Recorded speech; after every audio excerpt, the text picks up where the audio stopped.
আচ্ছা স্যার, এই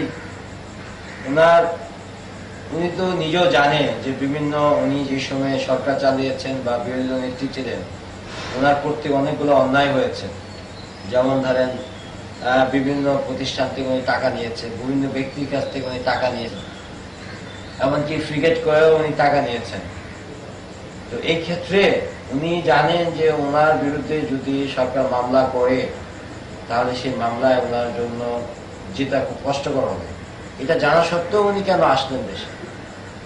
না, উনি মনে করেন যে আমি এই টিকিট কেনা পাই কেনা এগুলো আমি কোনো উনি যেটা মনে করেন, আর মনে করেন যে তুমি বললে ঠিক আছে আমি ফেস করবো, ফেস করে আমি যদি বাইরে থাকি তাহলে তো মনে করবে যে উনি ভয় পাইছে বা উনি চুরি করছে সেই জন্য দেশে নিতেছে না, এইটা হলো ওনার ধারণা।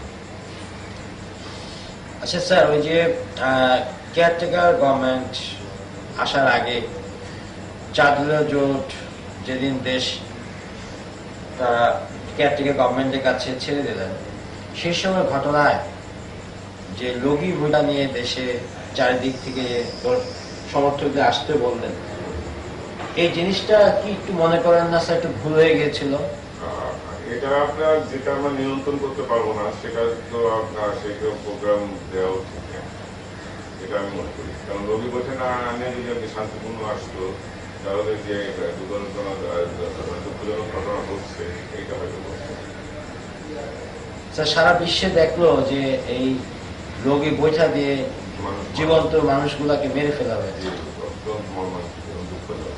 এই ব্যাপারে কি স্যার আপনারা নেতৃস্থানীয় নেতারা লিডারকে নেত্রীকে কি কিছু উপদেশ বা পরে এটার ব্যাপারে একটু দুঃখ প্রকাশ এরকম কোনো কিছু করেছিলেন কি স্যার?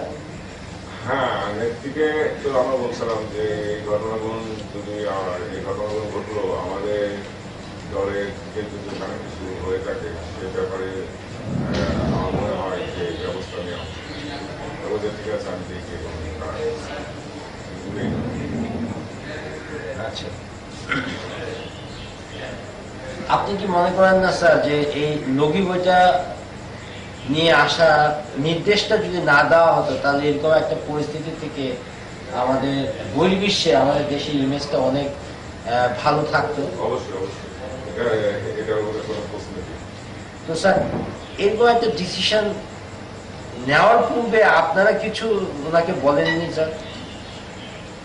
উনি তো বক্তৃতা রেডি করে আনছেন, উনি বলছেন যে ওই দিনে আসবে এইভাবে মিটিংয়ে বলে দিচ্ছেন, বলতে আমাদের জানা আছে।